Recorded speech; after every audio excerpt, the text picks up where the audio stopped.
केम छो mister PM. नमस्कार, हमारी इस खास पेशकश में आपका स्वागत है। आपके साथ मैं हूं शिवानी श्रीवास्तव। खास पेशकश की शुरुआत करें, लेकिन उससे पहले हम आपको 5 तस्वीरें दिखाते हैं। तस्वीरें आप गौर से देखिए, ध्यान से देखिए किस तरह की ये तस्वीरें हैं। जब नरेंद्र मोदी पहुंचे व्हाइट हाउस, खुद ओबामा उनका इंतजार कर रहे थे। नरेंद्र मोदी जैसे ही वहां पर पहुंचे, ओबामा ने कहा, केम छो mister prime minister. Narendra Modi के चेहरे पर मुस्कान थी और उन्होंने कहा, I am fine mister president. अपनी भाषा में उनको भी जवाब दिया गया और जिस तरह से ओबामा ने उनका स्वागत किया, नरेंद्र मोदी भी गदगद हो गए। मुलाकातों का ये दौर करीबन 90 मिनट, 1.5 घंटे तक चला है। सुषमा स्वराज उनके साथ गई हुई थी। डिनर का खास आयोजन किया गया था, लेकिन पहले ही जानकारी दे दी गई थी कि नरेंद्र मोदी उपवास पर हैं, इसलिए वो सिर्फ पानी पिएंगे। हालांकि इस डिनर के दौरान नरेंद्र मोदी ने नींबू पानी तक नहीं पिया। खास ख्याल रखा गया था ओबामा की तरफ से भी, व्हाइट हाउस की तरफ से भी, कि नरेंद्र मोदी के व्रत चल रहे हैं, इसलिए अल्कोहल का इस्तेमाल वहां पर नहीं किया गया था, नॉनवेज वहां पर नहीं रखा गया था, वेजिटेरियन खाना सर्व किया गया था मेहमानों को। लेकिन नरेंद्र मोदी उपवास पर हैं, इसके चलते उन्होंने वहां पर कुछ भी नहीं खाया पिया।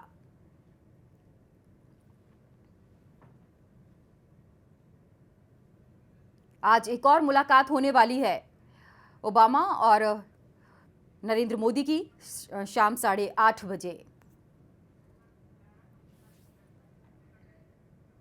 और खास मेहमान इस वक्त हमारे साथ जुड़ गए। हमारे साथ स्मिता मिश्रा हैं, सीनियर जर्नलिस्ट हैं। हमारे साथ प्रोफेसर मोहम्मद आलम साहब हैं, फॉरेन अफेयर एक्सपर्ट हैं। और हमारे साथ मनोज वर्मा जी हैं, पॉलिटिकल एनालिस्ट हैं। सबसे पहले स्मिता जी, आपसे मेरा सवाल, आज यात्रा खत्म होने वाली है अमेरिकी 5 दिन के दौरे की नरेंद्र मोदी की।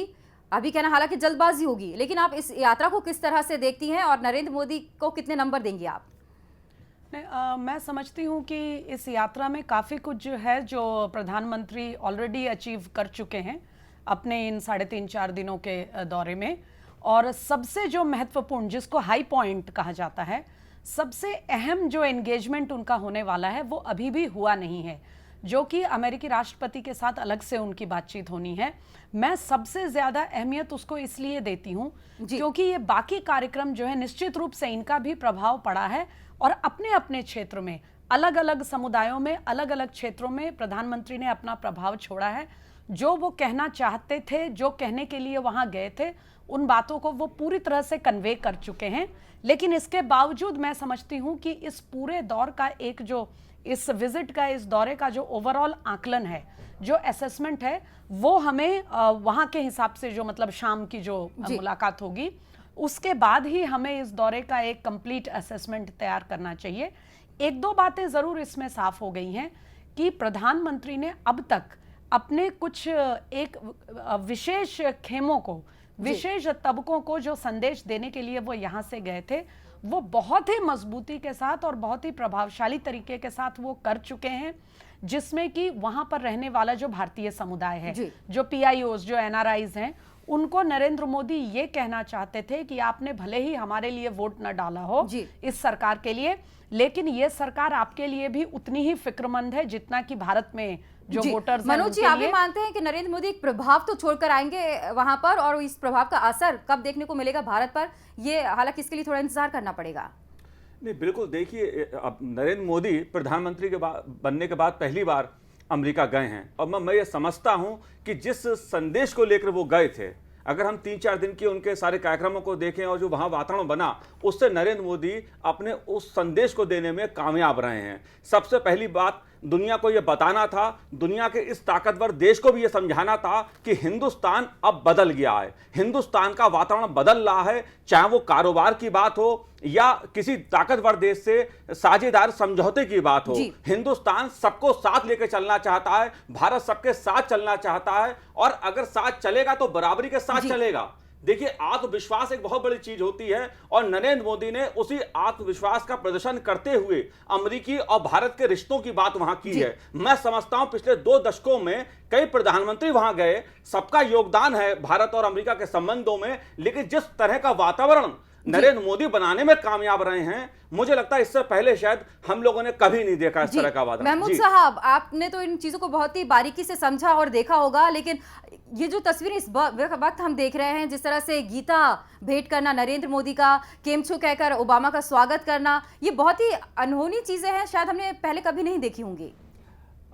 देखिए, आप अगर दोनों लीडर्स को देखें, दोनों में बहुत कुछ कॉमन है।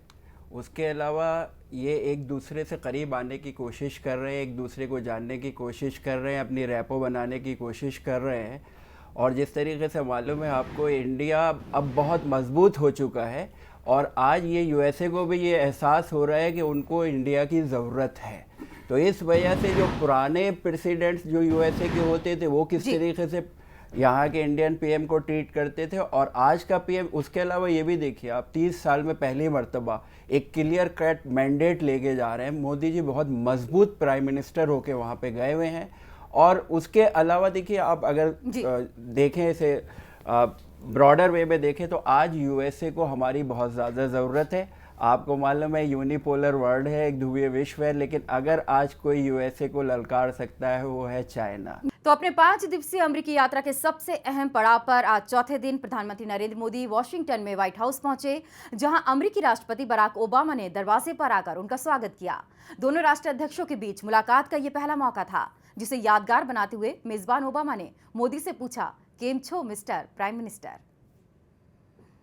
ये मुलाकात दो सबसे बड़े और सबसे ताकतवर लोकतांत्रिक देशों के राष्ट्राध्यक्षों की मुलाकात थी। प्रधानमंत्री नरेंद्र मोदी ने भारतीय समय अनुसार मंगलवार सुबह करीब 5 बजे अमेरिकी राष्ट्रपति बराक ओबामा से अनौपचारिक मुलाकात की। व्हाइट हाउस के ब्लू रूम में मोदी के लिए विशेष डिनर पार्टी आयोजित की गई थी, जिसमें करीब 20 लोग शामिल हुए। This was a sort of official delegation on one side and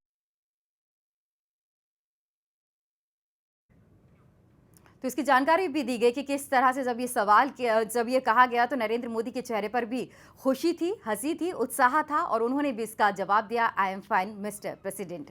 हमारे खास मेहमान जुड़े हुए स्मिता जी, नरेंद्र मोदी को ओबामा सिर्फ अभी तक इस तरह से ही जानते होंगे, आज पहली बार ऐसी मुलाकात हुई है कि आमने सामने दोनों शक्तिशाली लोग थे और उसके बाद इस तरह से स्वागत किया गया, गरबा हुआ है आज व्हाइट हाउस के बाहर, ऐसा कभी पहले नहीं हुआ होगा। इसको मैं दो तरह से देखती हूँ। देखिए, आपको तो मालूम होगा कि जब नरेंद्र मोदी ने भारत के प्रधानमंत्री की शपथ ली, उसी समय बराक ओबामा ने टेलीफोन पर उनको बधाई संदेश दिया था। तो दोनों नेताओं की आपस में बातचीत तो हो चुकी है, लेकिन इस तरह से रूबरू वो इस दौरे में हुए हैं। और जो गरबा की बात आपने कही, वो इसलिए भी है क्योंकि अमेरिकी जो एस्टैब्लिशमेंट है, जो अमेरिकन एस्टैब्लिशमेंट है, जो व्यवस्था है वहाँ की, वो भी ये बार बार हर कदम पर जाहिर करना चाहती है कि भारत के प्रधानमंत्री के आने का उनमें काफ़ी एक्साइटमेंट है। मुझे लगता है इसके दो कारण हैं, क्योंकि आने वाले दिनों में वो और बेहतर ताल्लुकात भारत से बनाना चाहते हैं इस नई सरकार के साथ। वैसे भी जब कोई नई सरकार आती है तो उसके साथ एक नया रास्ता, एक अच्छे रिश्तों की शुरुआत करने की कोशिश होती ही है, ये डिप्लोमेसी में आम बात है। लेकिन यहाँ चूंकि कई चीजें पहली बार हो रही हैं भारत में, तो इसीलिए और ज्यादा उत्साह अमेरिकी एस्टैब्लिशमेंट की तरफ से दिखाई दे रहा है। दूसरी बात है कि अमेरिका में एक जनता का भी उत्साह है, जो अमेरिका में भारत के लोग हैं वो भी इस विजिट को अपने आप को उसमें हिस्सेदार मान रहे हैं। एक ऑफिशियल विजिट से ज्यादा ये एक दो देशों के बीच का वो मामला बन गया है। मैं ये समझती हूँ कि अभी तक जो मुलाकात हुई है डेलीगेशन लेवल की, वो एक किस्म से एक वार्म अप जैसा नजर आ रहा है। मनोज जी, जैसा कि स्मिता जी भी कह रही हैं कि वहाँ की जनता में भी, लोगों में भी उत्साह है, खासकर जो भारतीय वहाँ पर रह रहे हैं, ये उत्साह है, ये इसे डेवलप किया गया है, क्योंकि ये भी बहुत अच्छी तरह से लोग जानते हैं कि नरेंद्र मोदी जहाँ पहुँचते हैं उससे पहले ही वो कोशिशें कर ली जाती हैं कि नरेंद्र मोदी वहाँ पर आ रहे हैं तो माहौल वहाँ पर किस तरह का बनाया जाए। नहीं, देखिए, थोड़ा समझना पड़ेगा इस बात को। चुनाव से पहले जब मई में परिणाम आए थे तो उससे पहले भी ये सारी बातें हो रही थी कि एक कृत्रिम तरह का वातावरण बनाया जाता है मोदी जी के लिए, मोदी जी बनवाते हैं। देखिए, पिछले 2 दशकों में हिंदुस्तान में पीढ़ीगत बदलाव हुए हैं, जो हमें राजनीतिक स्तर पर भी देखने को मिलते हैं, आर्थिक स्तर पर देखने को मिल रहे हैं, सामाजिक स्तर पर देखने को मिल रहे हैं। भारत में एक पीढ़ीगत नेतृत्व बदलाव हो रहा है, एक युवा पीढ़ी आगे आ रही है। नरेंद्र मोदी उस भारत का नेतृत्व करते हुए अमेरिका गए हैं, जहां पर 10 करोड़ से अधिक आबादी ऐसे युवाओं की है जिन्होंने पहली बार अपना वोट दिया था। अमेरिका उस ताकत को समझता है। वहां पर जो लोग अमेरिका में हैं वो भी भारत के प्रति एक लंबे समय से उम्मीद लगाए हुए थे कि ऐसा नेतृत्व मिले जो आर्थिक व्यवस्था को तो मजबूत करे ही।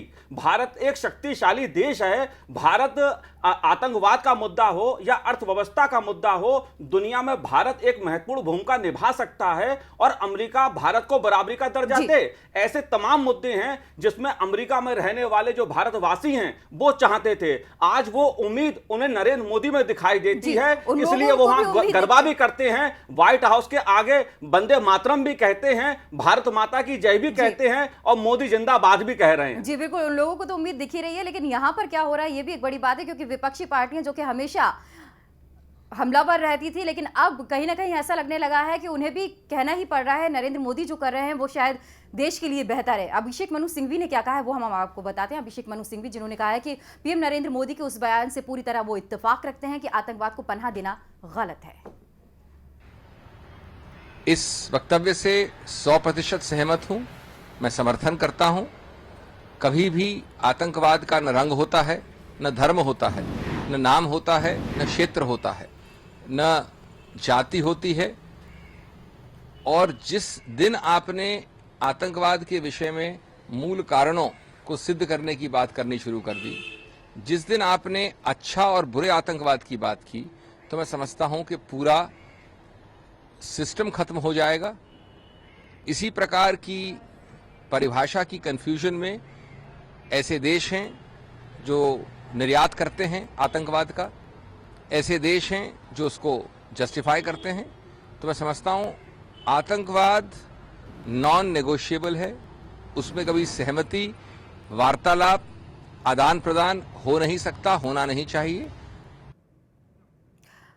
महमूद साहब, आप भी ये बात मानेंगे कि ये कुछ ऐसे मुद्दे हैं जिन्हें राजनीति से परे दिखना चाहिए, जैसे सबसे बड़ा मुद्दा तो आतंकवाद ही है।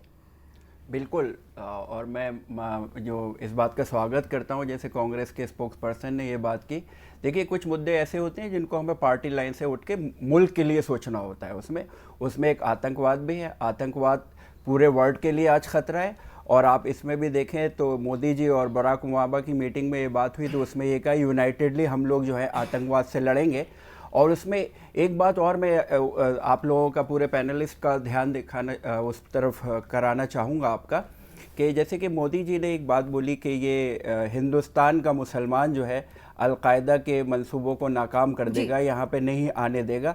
ये एक बहुत बड़ा मैसेज है, इसको ज़रा समझने की कोशिश कीजिए, क्योंकि माइनॉरिटीज़ में एक तरक्की की आशंका थी, लेकिन इस तरीके से जब स्टेट का हेड जो है इस किस्म की बात करता है तो ये पूरे भारत पे इसका असर पड़ता है। तो इसको किसी और वक्त हम लोग डिस्कस कर सकते हैं डिटेल में, लेकिन नो डाउट सारी पॉलिटिकल पार्टीज को सही कहा महमूद साहब, एक मैसेज जाता है। और जैसा कि हमने उस वक्त भी देखा जब नरेंद्र मोदी ने मेडिसन स्क्वायर वहां पर पहुंचे हुए थे, काफी संख्या में बहुसंख्यक लोग वहां पर पहुंचे हुए थे, अल्पसंख्यक लोग वहां पर पहुंचे हुए थे, और उन्होंने भी गर्मजोशी के साथ नरेंद्र मोदी का स्वागत किया था।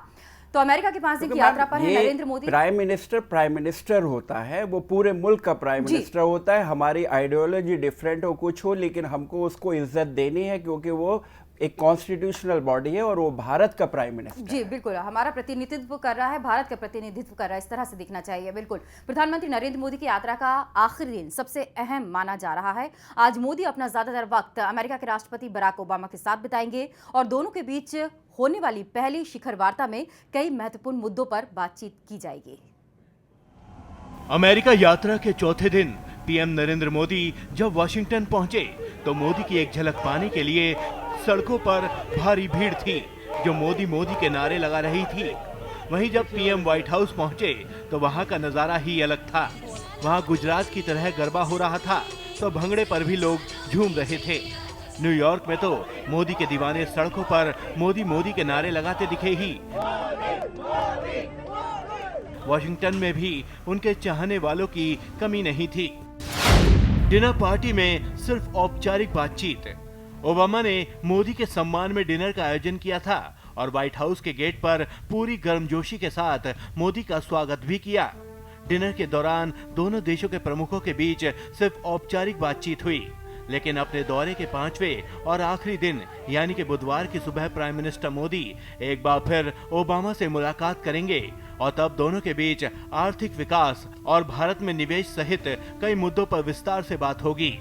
इससे पहले मोदी ने सोमवार को पूर्व अमेरिकी राष्ट्रपति बिल क्लिंटन और उनकी पत्नी हिलैरी क्लिंटन से भी मुलाकात की थी।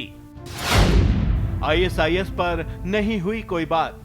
आज की औपचारिक बातचीत में मोदी और ओबामा के बीच ई गवर्नेंस तकनीक, इबोला वायरस के खतरे और अफगानिस्तान के मुद्दे पर बात हुई। हालांकि आतंकवाद और इस्लामिक आतंकवादी संगठन ISIS का मुद्दा नहीं उठा। विदेश विभाग के प्रवक्ता सैयद अकबरुद्दीन ने बताया कि इन मुद्दों पर अगले दिन बातचीत होगी। They had agreed that they would take up more substantive issues tomorrow morning when they meet both in a restricted format as well as in delegation level talks. But in general, the thinking was that there was a lot of goodwill for India and United States in each other's countries. Modi और Obama लिखेंगे संयुक्त संपादकीय। Obama और मोदी की मुलाकात के बाद वो होने वाला है जो आज तक कभी नहीं हुआ। मोदी और ओबामा दोनों एक संयुक्त संपादकीय लिखेंगे जो इससे पहले शायद कभी नहीं हुआ है। दरअसल ओबामा और मोदी ने महसूस किया है कि भारत और अमेरिका के रिश्ते काफी महत्वपूर्ण हैं और इसे और ज्यादा मजबूत बनाए जाने की जरूरत है। Tomorrow morning they will also be penning a joint editorial in a leading US newspaper. Washington में भी मोदी के दीवाने। इससे पहले मोदी की अगवानी करने के लिए अमेरिकी deputy secretary of state William Burns और दक्षिण एशिया के assistant secretary of state Nisha Biswal Andrews वायुसेना बेस पर उपस्थित थे। इसके अलावा करीब 100 मोदी समर्थक उनसे मिलने के लिए वायुसेना बेस पहुंचे। ब्लेयर हाउस छोड़ने से पहले मोदी ने समर्थकों से हाथ मिलाकर उनका अभिवादन स्वीकार किया। रणनीतिक भागीदारी पर करेंगे चर्चा। अमेरिका और भारत की रणनीतिक भागीदारी को और अधिक गहरा करने के लिए मोदी और ओबामा आज होने वाली अपनी पहली शिखर बैठक में आर्थिक विकास को गति देने और सुरक्षा सहयोग बढ़ाने सहित विभिन्न मुद्दों पर चर्चा करेंगे, जो दोनों देशों के अलावा दुनिया के लिए भी दीर्घकालिक लाभकारी होंगे।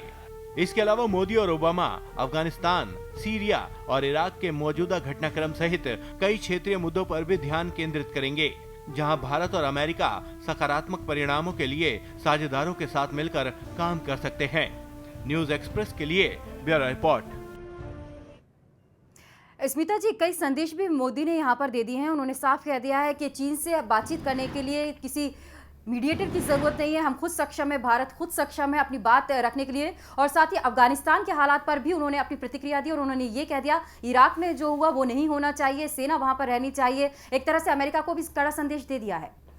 देखिए, आपको याद होगा कुछ हफ्तों पहले जब हमारी विदेश मंत्री सुषमा स्वराज से एक सवाल किया गया था कि भारत और अमेरिका के बीच तो एक अंडरस्टैंडिंग, एक एग्रीमेंट जो है वो बहुत सालों से चल रही है दोनों सरकारों के बीच में, तो प्रधानमंत्री नरेंद्र मोदी के विजिट को लेकर आप लोग जो इस तरह का सरकार हाइप क्रिएट कर रही है या किया जा रहा है, उसमें अलग क्या होने जा रहा है। तब विदेश मंत्री सुषमा स्वराज ने एक जवाब दिया था। उन्होंने कहा था कि he is a strong leader heading a strong government and that makes all the difference. एक मजबूत नेता, जब एक मजबूत सरकार का नेतृत्व करने वाला, अगुवाई करने वाला नेता जाकर जब एक विदेशी जमीन पर एक विदेशी एस्टेब्लिशमेंट से बात करता है तो मुद्दे चाहे वही हों, लेकिन उसका जो प्रभाव है वो दूसरा होता है। और मुझे लगता है कि विदेश मंत्री की बात एक तरह से अब सामने आ रही है। जिस तरह से इराक को लेकर भारत के कंसर्न है, उसको प्रधानमंत्री ने बहुत साफ शब्दों में उनको, अमेरिका के प्रेसिडेंट को समझाया है कि इस तरह के कदम जो हैं उसके किस तरह के प्रभाव चारों तरफ पूरे इलाके पे पड़ सकते हैं। और क्योंकि हम लोग एशियन कंट्री हैं तो हमारे ऊपर इसका असर बहुत पड़ेगा, क्योंकि हम पहले ही आतंकवाद के शिकार, आतंकवादी ताकतों के शिकार रहे हैं, हमारी जनता ने इसको झेला है। दूसरी चीज जो सामरिक महत्व की बातें हैं, जो कि अभी समिट मीटिंग के दौरान की जाएंगी, उसमें भी आपको ये देखना चाहिए कि भारत के जो सामरिक इंटरेस्ट हैं या जो रणनीतिक हमारे इंटरेस्ट हैं उसको लेकर भारत के प्रधानमंत्रियों ने पहले भी अपने इश्यूज को फ्लैग किया है। जी। उसको लेकर वार्ताएं हुई है, अमेरिका के राष्ट्रपति से भी होती रही हैं और अमेरिकी एस्टेब्लिशमेंट के दूसरे लोगों से भी होती रही हैं।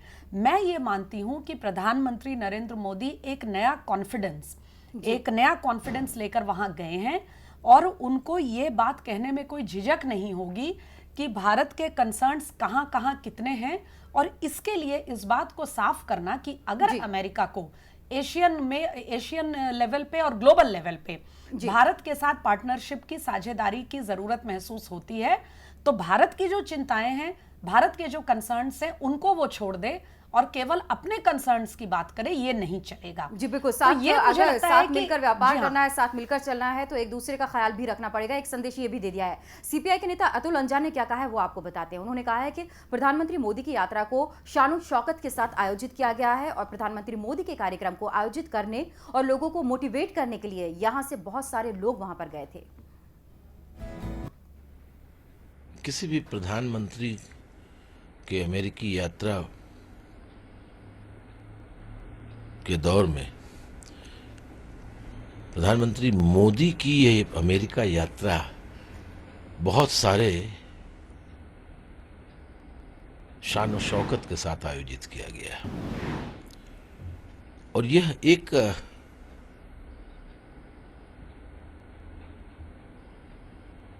अचानक घटना नहीं हुई है। ये सारे कार्यक्रम जो वो चाहे वो सेंट्रल एवेन्यू में हो, चाहे मेडिसन स्क्वायर में हो, चाहे कहीं भी हो, ये सब आयोजित कार्यक्रम है और इस आयोजित कार्यक्रम में स्थानीय लोगों को मोटिवेट करके लाया गया है और भारतीय मूल के लोगों के अंदर उत्साह पैदा करने के लिए पहले से कुछ संस्थाएं और कुछ लोग गए हुए थे यहाँ से, जिन्होंने उनको प्रेरित करके किया है। अच्छी बात है कि एक प्रकार से भारतीय मूल के लोगों को वहाँ पर संगठित करने की कोशिश है। जी मनोज जी, अगर ऐसा भी किया गया है तो क्या गलत है? एक इमेज वहां पर भारत की डेवलप हो रही है और साथ ही नरेंद्र मोदी के लिए कहा जाता है दूरदर्शी है वो। ऑस्ट्रेलिया की जनसंख्या 2.2 करोड़ होगी और नरेंद्र मोदी के देश में तो ये हो रहा है भारत में कि एक साल में 2 करोड़ की जनसंख्या बढ़ जाती है। आगे की प्लानिंग अगर हम करके चल रहे हैं तो इसमें गलत क्या है? नहीं, मुझे कोई गलत इसमें नजर नहीं आ रहा है। भारत का प्रधानमंत्री वहां जा रहा है, 125 करोड़ देश के लोगों का प्रतिनिधित्व भारत का प्रधानमंत्री करता है। अगर वो शान और शौकत से नहीं जाएगा तो कोई और जाएगा क्या? सबसे पहला सवाल ये है, जो लोग ये कह रहे हैं, केजरीवाल साहब भी घुमा फिरा के सवाल उठा रहे हैं कि प्रायोजित था, भाजपा के लोगों ने करा। अरे भाई, अमेरिका में सब इंडियन है जी। वहां की पब्लिक कह रही है, वहां जो अमेरिकी में भारतवासी रहते हैं वो ये कह रहे हैं ना हम गुजराती हैं, ना हम मराठी हैं, हम भारतवासी पहले हैं। मुझे एक बात ये कहनी है, देखिए पिछले 2 दशकों में भारत की जिस प्रकार से छवि बन रही थी अंतर्राष्ट्रीय स्तर पे जी, एक ऐसा लग रहा था जैसे हमारी जो विदेश नीति है वो कमजोर पड़ रही है। भारत अंतर्राष्ट्रीय स्तर पे उस मजबूती के साथ अपनी भूमिका शायद निभाता नजर नहीं आ रहा था जिसकी उम्मीद की जानी चाहिए थी। उसमें आत्मविश्वास की कमी नजर आती थी। आप देखिए, अर्थव्यवस्था की बात करूं तो डॉलर के मुकाबले रुपया लगातार कमजोर होता जा रहा था।